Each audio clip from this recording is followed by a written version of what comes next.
자, 오늘 우리 레위기를 드디어 세 번째 책입니다. 우리 햇불 가족이 작년에 우리 교회의 슬로건이 거룩한 삶이었습니다. 그 거룩한 삶을 산 목적 중에 여러 가지 내용 중에 하나가 성경을 우리 1년 동안에 한번 통독을 해보자 라는 슬로건을 가지고 살아왔습니다. 그러한 내용을 쭉 우리가 다시 한번 되새겨 보면서 창세기, 이것은 인간이 하나님께서 복을 주시기 위해 만들었는데 불순종함으로 말미암아 하나님의 창조의 목적에 어긋나 타락의 길로 떨어져 버리고 말았습니다. 그런데 하나님께서는 그 사랑이 당신의 심판보다도 더 크시기에 만든 그들을 다시 구원하시기 위하여 출애굽이라는 그 역사적인 장면을 기록하시면서 하나님의 백성들을 내가 다시 구원해야 되겠다라는 것을 보여주셨습니다. 우리가 여기까지는 성경을 읽을 때에 창세기, 출애굽기 참 재미있게 읽을 수 있습니다. 참 재미있게 읽습니다. 그런데 제가 지금까지 목회하면서 많은 사람들에게 출애굽기에 대하여 물어보면 거의가 다 이구동성으로 이렇게 말을 합니다. 목사님, 출애굽기는 재미가 더럽게 없어요. 그리고 무슨 말인지 모르겠어요. 그 말이 그 말 같고 제사 지냈다, 뭐 했다, 또 어떻게 해라, 그 늘 반복적인 말 같아서 별로 재미가 없어서 아직은 잘 모르겠지만 출애굽기를 정상적으로 다 읽었다 이렇게 말씀하시는 분들이 별로 없습니다. 다시 말해서 창세기, 출애굽기를 잘 읽다가 세 번째 책 이 레위기에 와서는 모든 것이 상황이 달라집니다. 그 이유는 첫 장부터 딱 읽어보면 첫 절부터 시작을 이렇게 합니다. 열자마자 소를 잡고 피를 흘리고 고기를 태우고 역겨워서 사람들이 책을 덮어버립니다. 그리고 어떤 때는 어떤 이는 출애굽기를 펼칠 때마다 피비린내가 나는 너무나 잔인한 책 또는 같은 말을 반복적으로 하는 것 같은 지루한 책이라 오늘날 우리 현대인들에게는 별로 어울리지 않는 책이다 이렇게 말하는 이들도 있습니다. 하지만 이 레위기에 관한 것은 레위기서가 뭐냐? 바로 레위인들에게 쓴 책입니다. 좀 더 쉽게 표현을 하면 레위인들, 하나님이 특별히 구별하여 부른 하나님의 백성들을 위해서 하나님이 쓴 책입니다. 이 레위인들을 통해서 하나님께서 뭐냐면 너희들이 나를 어떻게 예배하고 나를 어떻게 경배하는 것을 자세히 기록한, 즉 예수 믿는 우리들을 향해서 하나님께서 메시지로 우리에게 전해준 책입니다. 오늘 이 레위기에 나와 있는 제사나 또 그 어떠한 절기는 다 우리들이 만들어내는 것이 아닙니다. 인위적으로 사람이 만들어내는 것이 아니라 하나님께서 그 백성들을 시내산에 모아놓으시고 그들이 그 시내산 아래 머물러 있는 동안에 하나님의 종 모세를 불러서 모세에게 직접 너희는 이렇게 나를 경배하고 나를 예배할지니라 라고 하신 말씀입니다. 죄 많은 인생들이 어떻게 하나님 앞에 나아올 수 있을까? 그거를 가르쳐 주신 책입니다. 여러분, 죄인이 그 죄의 형벌을 면피한다는 것은 굿뉴스, 복음입니다. 다시 말해서 이 레위기는 믿는 우리들에게는 복음 중에 복음입니다. 그 의식과 절차, 기회, 때로는 힘들고 복잡하고 어려운 것 같지만 그 모든 하나하나에 자세히 따지고 보면 구원의 진리가 기가 막히게 숨어있는, 아멘 할 수밖에 없고 그 앞에서 하나님의 우리를 사랑하시는 그 사랑의 오묘한 그 묘사와 언어 앞에서 우리는 정말 감탄할 수밖에 없습니다. 구원받은 우리들이 어떻게 하나님을 예배해야 하는가? 세상 가운데 있어 독특한 사람들, 레위인들, 나와 여러분들을 불렀습니다. 좀 더 쉽게 표현하겠습니다. 여러분, 지금의 세상은 우리의 하나님과의 예배는 다르지만 오늘 이 시간 나와 여러분들은 독특한 자리에서 독특하게 예배하는 자들로 불렀습니다. 바로 레위인들로 하나님이 우리를 불렀습니다. 죄인이 어떻게 하나님 앞에 나아갈 수 있는가? 성경은 단호하게 이렇게 말했습니다. 피를 들고 나아오니라. 죄인이 하나님 앞에 나올 때에 자기의 명예와 자기의 부와 자기의 자랑과 자기의 오만을 가지고 나아오는 것이 아니라 오늘 성경은 이렇게 말했습니다. 주의 보혈을 의지해야 할지니라. 레위기는 봐도 이 내용처럼 피 묻은 책이 레위기입니다. 레위기는 크게 두 부분으로 나누어져 있습니다. 1장부터 22장까지의 인간이 하나님 앞에 나아올 수 있는 방법, 그리고 어떻게 우리가 하나님 앞에 의롭다함을 받을 수 있을까.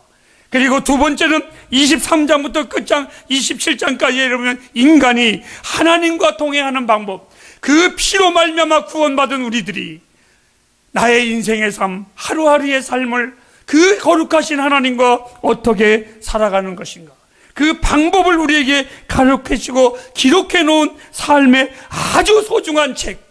그래서 주의 백성으로서는 특별한 삶으로 우리 하나님께서 너희들은 세상과 같이 살지 말고 너희들은 특별히 하나님의 백성으로서의 그 품위와 그 모든 위치를 잊지 말라고 우리에게 가르쳐준 참으로 멋있는 책입니다. 그래서 하나님께서는 제일 먼저 우리에게 제사를 우리에게 가르쳤습니다. 구원받은 너희들은 반드시 이 제사를 드릴지니 5가지의 제사를 하나님께서 요구하셨습니다. 번제와 소제와 화목제, 그리고 속죄제와 속건제입니다. 이 5가지의 제사를 여러분에게 한 가지 한 가지 다 설교할 수는 없습니다. 아니, 나는 이미 여러 차례 이 하나님의 말씀을 전했습니다. 짧게 말씀을 드릴까요? 번제, 예수 그리스도로 말미암아 내가 구원받았습니다. 소제, 그 은혜의 하나님 앞에 너무 감사해서 드리는 제사입니다. 화목제, 그 하나님의 구원으로 말미암아 나와 하나님과 원수된 관계를 화목케 하셨구나, 그 화목에 감사해서 드려지는 제사입니다. 속죄제가 뭡니까? 내가 하나님 앞에 때때로 살아가면서 죄라기보다는 시브리스에는 허물이라고 했습니다. 우리가 구원받은 우리들 걸어가면서 살아가면서 하나님 앞에 온전히 살 수 없지만 때때로는 실수로 허물로 하나님의 마음을 아프게 한 나와 하나님과의 개인적인 죄의 문제를 제사드리라고 속죄제, 그리고 속건제입니다. 우리는 사람과 사람 가운데 살아가기 때문에 사람과 사람 사이에서 아픔을 주기도 하고 연약함을 주기도 하고 미안한 마음을 가질 때도 있습니다. 이러한 사람과 사람의 허물로 하나님 앞에 용서를 구하는 제가 속건제이기도 합니다. 이 모든 제사, 한마디로 말하면 하나님은 우리가 세상 사람과 다르게 독특한 인생이라는 것, 복 있는 자다라는 것을 분명하게 가르쳐주고 있습니다. 여기에서 11장에서 15장 그리고 17장에서 20장까지 이 제사를 통해서 하나님은 우리에게 구별된 것을 가르쳐주는데 쉬운 예를 하나 들겠습니다. 어떤 겁니까? 주의 백성들이 먹어야 할 것과 먹지 말아야 할 것, 주의 백성들이 만져야 될 것과 만지지 말아야 할 것을 가르쳐 주셨습니다. 왜 하나님께서 그렇게 했는가? 그것은 한마디로 말하면 우리는 이방인들과 구별되게 하기 위해서 그랬습니다. 하나님이 나와 여러분들에게 이 세상을 쫓아가야 할 것이 있고 쫓아가지 말아야 될 것이 있고, 우리는 이 세상 속에서 반드시 구별된 삶을 살아가는 것은 너희는 내 안에서 있어야지만 나의 백성이기에 내 안에 있어야 된다는 겁니다. 푸른 기둥과 불기둥을 만드신 것은 인도함도 있었지만 그 안에 있어야지만 너희들은 살 것이라는 겁니다. 여러분, 만일거야 그 안에 벗어나면 주위의 뜨거움에 죽을 수도 있지만 더 안타까운 것은 그 광야에 흩어져 있는 이방 민족들과 구별이 안 된다는 겁니다. 그래서 하나님께서 하나님의 백성들을 모으셨던 겁니다. 그 하나님의 백성들을 독특하게 만들었던 겁니다. 성경은 우리가 이 세상에 살아가 있지만 우리는 이 세상에 속한 자들이 아님을, 그리고 하나님의 그 거룩한 자존심을 가지고 우리 보고 살아가야 한다고 말씀해주고 있습니다. 구원받은 백성, 우리를 향하신 하나님의 깊고 오묘한 그 지혜와 은혜를 우리가 어떻게 할 수가 있겠습니까? 아마 히브리 백성들도 하나님께서 그들을 인도해 나갈 때에 하나님의 오묘하심을 알 수 없었을 겁니다. 때로는 때늦게서야 뒤돌아보니까 하나님이 이렇게 하셨구나 라고 우리는 말할 수 있습니다. 그래서 우리가 부르는 찬양 중에 때늦게 우리가 부르는 거 있습니다. 하나님의 은혜로 이 쓸데없는 것 나를 구속하셨구나. 우리는 그렇게 고백을 합니다. 허나 사랑하는 햇불 가정 여러분, 나는 여러분에게 하나님의 말씀 앞에 우리가 알 수 없는 그 깊고 높고 오묘하신 하나님의 은혜 앞에 할 수 있고 복을 받을 수 있는 비결을 하나 가르쳐 드리겠습니다. 우리가 할 수 있는 것, 하나님의 뜻과 하나님의 그 기쁘신 은혜를 이해하려고 하고 알려고 하지 마십시오. 알 수도 없습니다. 우리가 할 수 있는 것 아멘 외에는 없습니다. 아멘만 하시기 바랍니다. 그것이 그들에게 축복의 길입니다. 사랑하는 햇불 가정 여러분, 다시 한번 말씀을 드립니다. 하나님의 말씀 앞에 언제나 아멘 하시기를 바랍니다. 따지지 마세요. 이해하려고 하지 마세요. 이해할 수 없습니다. 그저 우리는 하나님의 뜻 앞에 아멘 하는 겁니다. 하나님이 왜 이러한 제사를 드리라 그랬을까? 아멘 하십시오. 두 번째입니다. 절기입니다. 레위기의 전반부는 제사와 제물에 대해서 지금까지 말씀드린 것처럼 기록해 놓았습니다. 죄인이 어떻게 하나님 앞에 나아갈 수 있는가, 그 길을 제시해 주었다면, 이제 두 번째로는 23장에서 끝장 27장에 이르기까지는 하나님의 백성들이 어떻게 하나님과 동행하는 삶을 살 수 있는가를 가르쳐주고 있습니다. 그 방법 중에 하나님은 8가지의 절기를 명하셨습니다. 그 첫 번째의 절기가 안식일입니다. 그리고 유월절입니다. 오순절, 나팔절, 그리고 속죄일, 초막절, 안식년, 희년에 이르기까지. 그런데 이 모든 제사, 이 절기 하나하나가 전부가 다 예수 그리스도의 죽으심과 예수 그리스도의 다시 오심과 다스리심, 이 모든 것과 다 연관이 되어 있는, 즉 1년 내내 이러한 절기를 지키도록 하신 하나님의 기쁘신 뜻이 있습니다. 왜 하나님이 그 날을 지키라고 했을까? 여러분, 왜 부모님의 생일을 기억하십니까? 부모의 사랑을 잊지 말라고. 하나님은 우리에게 절기를 지정해 놓으셨습니다. 오늘 우리 대운이 청년이 기도할 때에 제 설교의 모든 것이 대운이가 오늘 다 기도하더라고. 설교 온 거 봤어요? 그래서 오늘 대운이 설교를 녹음해 놨으면 그걸 대신 틀어주면 그냥 끝에는 다 그런 생각이 들었어요. 절기를 지키게 하신 이유가 있습니다. 첫째로는 하나님의 백성들이 세상의 삶의 스타일에 동참하지 말라고. 즉 하나님 우리에게 세상과 다른 고유한 축제, 고유한 복의 자리를 우리에게 주었습니다. 한마디로 말하면 주일을 주어서 우리의 삶 속에 예배가 있어서 여러분 우리가 얼마나 하나님의 은혜 가운데 살아가고 있습니다. 두 번째입니다. 하나님의 우리에게 베풀어 주신 그 은혜를 우리는 때때로 잊어버립니다. 살아가면서 며칠이 지나거나 몇 달이 지나가면 잊어버릴까봐 하나님은 나와 절기를 선포하시면서 때를 따라 그 절기를 통해서 나와 하나님의 관계를 다시 한번 점검하는 계기로 삼으라고 허락하셨습니다. 예를 들어볼까요? 레위기 23장 1절부터 우리 3절까지를 한번 쭉 읽어보도록 하겠습니다. 시작. 여호와께서 모세에게 일러 가라사대 이스라엘 자손에게 고하여 이르라. 너희가 공포하여 성회를 삼을 여호와의 절기는 이러하니라. 엿새 동안은 일할 것이요 일곱째 날은 쉴 안식일이니 성회라. 너희는 무슨 일이 하든지 말라. 이는 너희 고하는 각처에서 지킬 여호와의 안식이니라. 햇불 가정 여러분, 이 주일이 없었다면 누가 하나님의 백성인지 알 수 있을까요? 하나님이 이스라엘 백성들을 광야에 끌고 나오실 때에 홍해를 건널 때까지는 하나님의 백성들은 알았습니다. 왜? 애굽에서 히브리인들은 다 데리고 나왔으니까요. 문설주의 피를 바른 자들은 다 나왔으니까요. 유대인인 줄 알았습니다. 하나님의 백성인 줄 알았습니다. 그런데 광야에 나와서 행군을 하다 보니까 그 광야에는 이방의 많은 족속들이 있었습니다. 그런데 그들 속에서 함께 나오니까 그냥 이웃 동네와 아랫 동네, 윗동네와 다른 동네의 차이점이지 누가 하나님의 백성인지 아무도 몰랐습니다. 그래서 하나님께서 모세를 불러 명하십니다. 이 날을 거룩하게 지키라. 그리고 그 주일을 지키는 자들은 하나님의 백성인 줄 다른 사람들이 알았다라는 겁니다. 그리고 하나님은 말했습니다. 이 날을 지키는 자들에게 내가 복을 더하마. 그래서 그 백성들은 열심히 이 날을 지키며, 하나님은 심지어 이 날을 이렇게 말했습니다. 거룩한 성회라, 선포하라, 선포하라. 여러분, 저는 제가 주일날 가장 아쉬울 때가 있습니다. 주일날 교회 나올 때 여러분들 어떤 마음 가지고 나오는지 모르겠습니다. 저는 주일날 교회 나올 때에 엘리베이터든 길가든 사람들이 많았으면 좋겠어요. 왜 그런지 아세요? 나 교회 간다. 나 하나님의 백성으로서 교회 간다.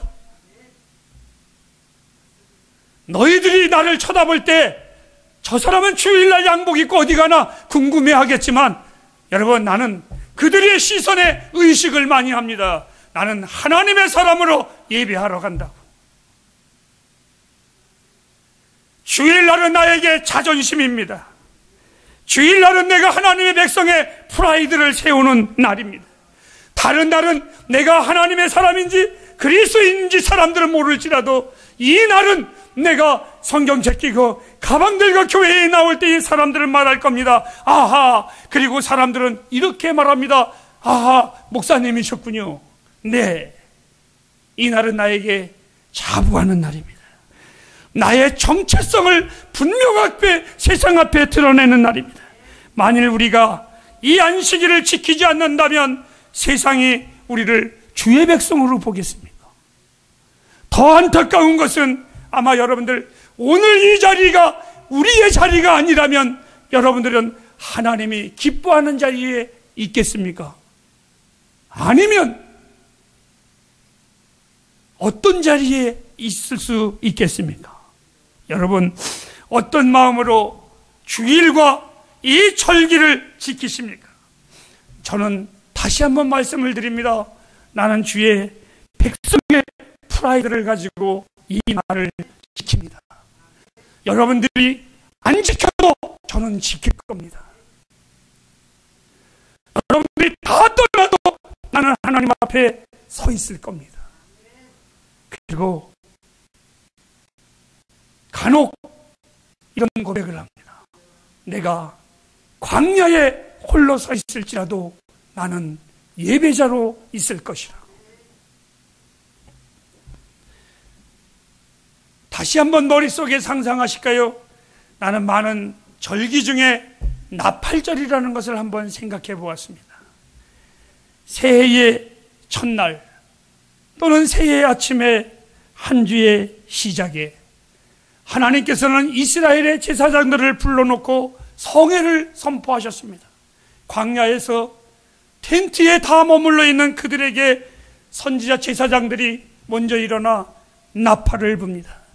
한 사람이 부는 것이 아니라 독주가 아니라 합주로 합니다. 먼동이 트는 그 새 아침에 하나님의 종들이 먼저 크게 나팔을 붑니다.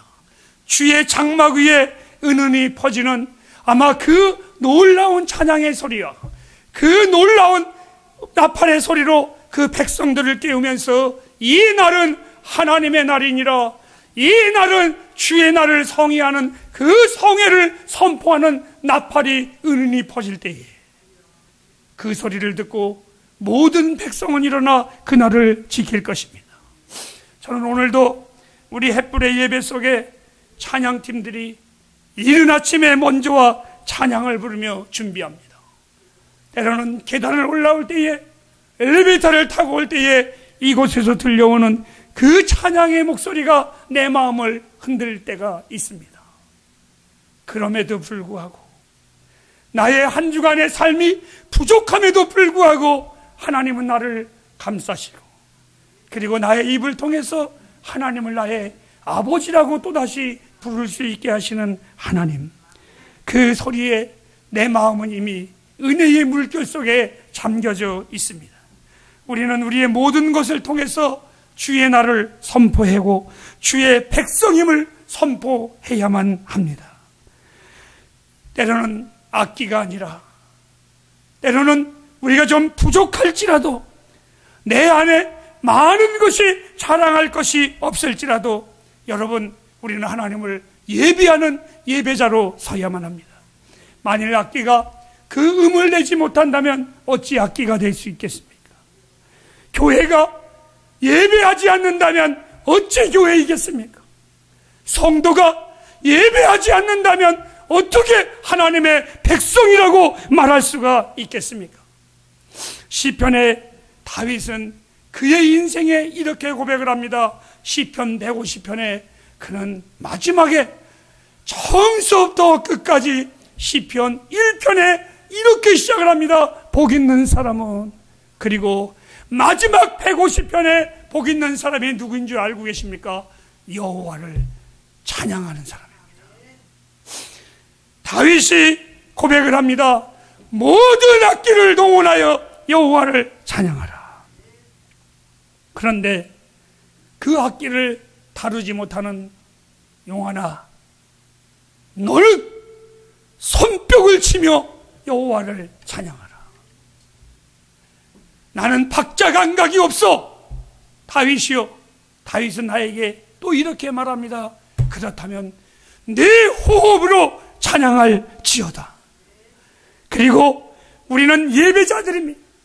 이 다윗은 하나님을 찬양하기를 이렇게 말합니다. 내 영혼아 여호와를 찬양할지어다. 그런데 돌아보니 그 영혼으로 찬양하는 것도 다윗은 너무나 부족했습니다. 그 하나님을 찬양하고 싶은데 그 마음이 뜨거워 어떻게 할 줄 몰랐습니다. 그래서 그는 말합니다. 내 속에 있는 것들아 다 여호와를 송축할지니라. 내 인생에 주님을 예배할 수 있는 날이 없었다면 아마 나는 주의 사람으로 있지 못했을 겁니다. 이 날이 있었기에 나도 모르는 사이에 경건의 자리로 돌아옵니다. 지난 한 주간 동안 부족했지만 이 날을 지킴으로 예배할 때에 그럼에도 불구하고 하나님의 은혜가 나를 붙잡았구나. 때를 따라 절기의 예배를 드릴 때마다 한 달, 두 달 습관적으로 하나님의 은혜를 외쳤다가 그 절기가 될 때에 주님 앞에, 그 주님의 은혜 앞에 다시 나의 옷깃을 여밉니다. 그리고 이렇게 고백을 합니다. 하나님, 나의 나됨이 하나님의 은혜였습니다. 하나님의 은혜로 6월절 그 밤에 애굽으로부터 해방된 우리들입니다. 하나님의 은혜로 내 영혼이 죄로부터 구원받아 자유를 얻었습니다. 그리고 하나님의 은혜로 하나님 예배를 통하여 하나님 앞에 나왔습니다. 그러나 아직도 내가 가야 할 길이 남아 있습니다. 레위기 25장 10절 말씀에 하나님은 신년을 선포하라고 하셨습니다. 나의 영원히 안식할 날, 내가 영원히 자유할 그 신년이 될 그날을 향하여 나는 오늘도 걸어갑니다. 그리고 하나님의 은혜로 그날 역시 나는 반드시 갈 것입니다. 어린 양의 보혈로 구원받은 나입니다. 그 은혜로 지금까지 살았습니다. 그리고 그 은혜로 그날에 도달했을 때에 고백할 겁니다. 하나님의 은혜로 여기까지 왔습니다. 햇불가정 여러분, 마치겠습니다. 레위기를 보면서 하나님의 은혜를 잊지 마십시오. 다시 한번 말씀드립니다. 하나님의 은혜를 잊지 마십시오. 하나님의 은혜를 정말 잊지 마십시오. 기도하겠습니다.